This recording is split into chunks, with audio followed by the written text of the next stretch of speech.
So 3 or 4 years ago when I struggled with binge eating, I used to jump from diet to diet to diet, only to binge, and then the next day I would always skip breakfast, have a tiny lunch, not even hang out with friends, probably even try to avoid family events if it included large amount of food or a large amount of for example pizzas. I'd feel quite anxious to even go to certain events like Christmas or Thanksgiving or massive meals where we just celebrated Christmas buffets or Chinese buffets. Wherever there's food related, I'd feel quite anxious. Oh, I wish I could just be a normal eater like other people who just eat breakfast, lunch, dinner, they can eat snacks, and they can just eat whatever they want. They seem like they just don't have any binge eating episodes. They don't even gain weight. They actually feel energetic. So in this episode, I'm going to be talking about what does a normal eater look like using the NORM framework, the NORM framework. And then right after that, on finding out what does a normal eater do, essentially, what is a normal eater, I'm going to teach you how you can become a normal eater, what you need to do to become a normal eater. So starting off, let's start with letter N. You never obsess about calories. So when I struggled with binge eating, this was often triggered because I tried to lean down as much as possible, tried to be a very low body fat. That's when I really got into the gym. I really enjoyed bulking, I enjoyed eating. But when it got to the point where I had to lean down, I was skipping meals, not really enjoying the food I ate, and I started to obsess about calories. I had this calorie limit, and if I overate or ate out with friends or family members and I just lost track of what I was eating, essentially, then I would skip meals the next day. I'd eat essentially nothing the next day. It got even to the point where it was summertime. I was eating out with friends, having barbecues, and then the next day I'd go to a buffet, and then more events, I just started to feel more and more anxious. And the more anxious I got because I started to eat more, rather than enjoying the food, I was thinking, okay, so how can I undo the calories eaten? How can I undo it by skipping meals? Is there a way I can exercise it? And essentially not over obsessing about calories. If you're struggling with calories, you're thinking about seeing food as a number, and then if you eat a large amount of food, you start to feel oh, how can I undo the calories? So you're obsessing about calories and macros if you start to feel anxiety. Of course, if you love going to the gym, it's one thing to just focus on calories and macros, protein, fats, and carbs, but it becomes a problem when you start to feel anxious, you start to feel guilty, you start to feel embarrassed, you try to have compensatory behaviors. That's when you know you're obsessing about calories. Next is letter O. So a normal eater obsesses about enjoyment. They don't really obsess about food. So for example, if you're eating out with friends, it's one thing to think about the food, but you're fully focused on enjoying that moment with your friends. You see a birthday party as a celebration of the person. You don't see the birthday party and think about the cake or the brownies or the crisps. That's not the main focus. So you could tell that you're obsessing about food rather than the enjoyment or the event. So here are 3 signs that you're obsessing about food. First of all, you start to dream about the food. Second, you start to think to yourself, oh, I wish I could have this, but... So it's more of thinking about I wish I could, but... And the third one is you start to think of food as a reward,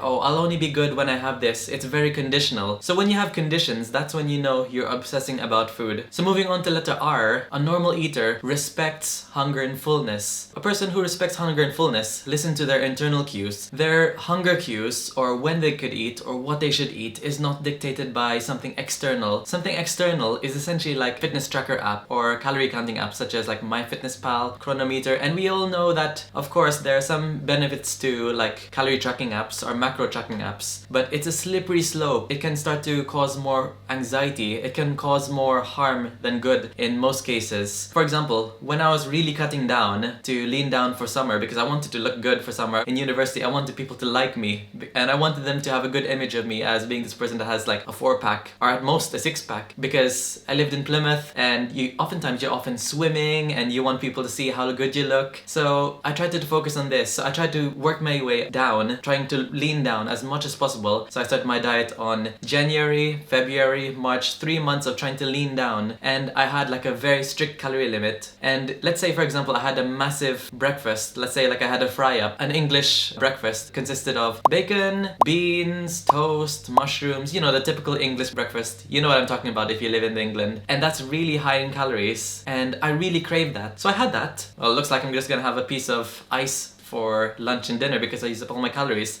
And essentially, I'll just try to, for the rest of the day, literally just have sparkling drinks, have diet sodas, black coffee, black tea to keep me going to the next day until I could like restart my calories. So you could tell that was very disordered. That was really disordered back in the past. And finally, letter M of the norm framework, what a normal eater does is letter M, they eat mindfully. What does mindful eating look like? We often hear mindful eating as like a fancy word, like ooh, heebie-jeebie or hippie stuff. But mindful eating essentially means you're not eating aimlessly. So when you're eating aimlessly, like let's say you had like, you're watching TV, you're watching maybe some Netflix or Disney Plus or something, or watching some television, you're eating a bag of crisps, and then like the show's over and you realized, I just had like a whole bag of crisps, I didn't really enjoy it. I can't even remember what it tasted like, and I'll probably just eat another bag of crisps just to get another feeling. And then the whole show ends again, assuming this is a little show, and then you just think to yourself, okay, where did that go? Especially if you struggle with binge eating. For people who struggle with binge eating, you can heavily relate to this, that when I struggle with binge eating,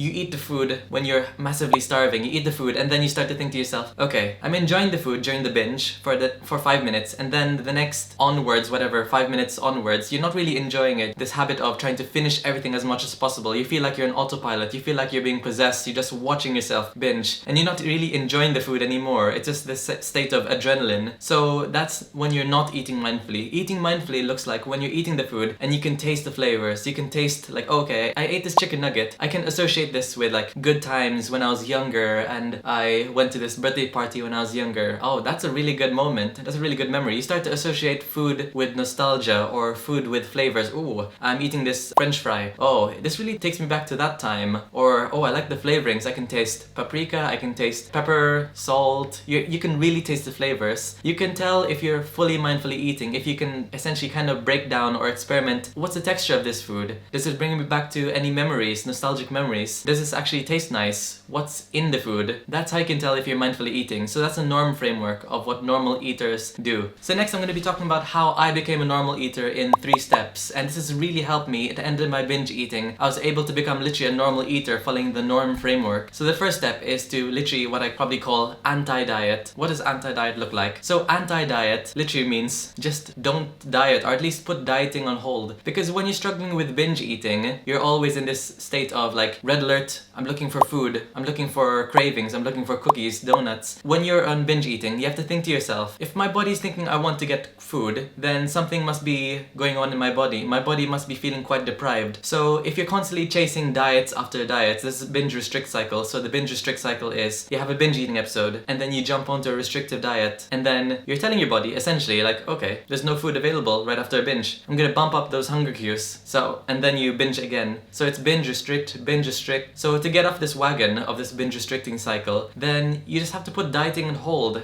At least eat in maintenance. What we were talking about, try to listen to internal cues. Don't let your external cues, or such as like a calorie counting app, tell you how much you should eat. Because you're not listening to your body. You're telling your body there's no food available. You're thinking back to the prehistoric times. Okay, I don't know when food is gonna come, so I'm gonna ramp up those hunger hormones because I don't think I'm gonna survive. So put dieting on hold. What it looks like is you have to like chuck away any diets, chuck away any like restrictions, and then just eat regularly. Be full and satisfied. So eat regular meals, breakfast, lunch and dinner with snacks in between. And when you do that, you're telling your body to be full. And to be satisfied, you have to eat the foods you love, like the chocolates, the things you normally crave. Like if you're craving like a donut, then have a donut. If you feel like it's a bit too difficult or triggering, have a donut as a dessert after a main meal. And I'm not saying it's going to be easy to transition from becoming somewhat of not a normal eater to become a normal eater that eats regular meals and eats the foods you crave. So I highly recommend that you watch this video on how to like basically portion your meals, what your meals should look like and what meals should include, so you don't trigger a binge eating episode. So I highly recommend checking that video on how to make balanced meals. So the second is work out to be more, not to be less. So a normal eater, I know it's not related to food, but this is massively important. You work out to get stronger. You work out to improve your cardio. You don't try to work out to lose fat or try to burn things, burn calories, burn body fat. Because when you have this mindset of trying to get stronger or improve, then it's gonna fuel this mindset of becoming more of a normal eater. You're eating for fuel. You're not eating to become less, or you're not working out to become less. When you have this mindset of being more, it builds up your self-esteem. If you feel like you're in this mindset of trying to remove more of yourself, you hate yourself, so you're trying to like burn yourself away. Also, by the way, there's not much evidence that you can burn yourself away. It's mostly related to diet. But if you're focusing on diet and you need to lose weight, get rid of binge eating first by becoming a normal eater by following this framework. Eat regular meals, tell your body that there's no famine going on, everything's safe, you're not going to die, essentially, in a nutshell. Then if you choose to lose weight, then you can lose weight at a sustainable pace. And the third and final tip that helped me become a normal eater is also not really related to the diet, but this will improve your self-compassion and your self-esteem, and it will translate into your diet life. So it's to write into a journal who I am. So who am I? Am I a normal eater? Okay, what steps you should write in the journal? What steps can I write to become a normal eater? I'm going to follow balanced meals. I'm going to eat out with family members and try to reduce the amount of guilt and focus on like the event itself. Or let's say I'm a caring mum, for example, or a caring dad. I'm gonna write what steps do I need to become a caring dad to focus on my family, not focus on myself. So I'm gonna focus on celebrating.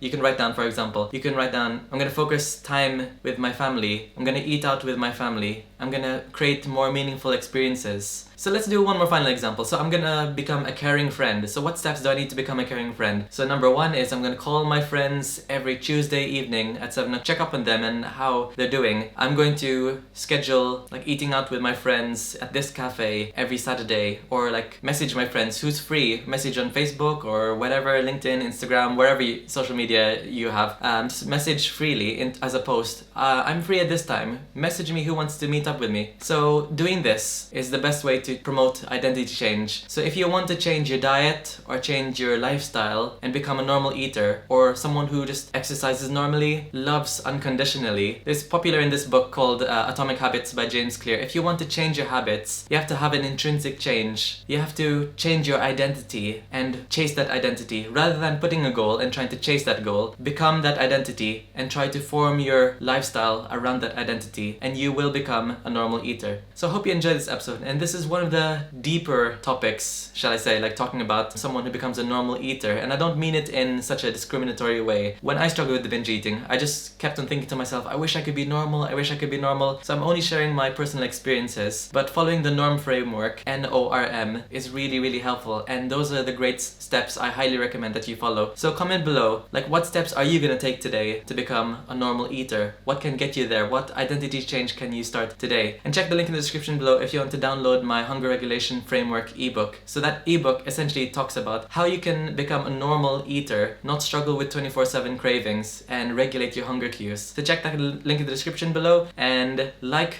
comment, subscribe, and I'll see you in the next video. See ya!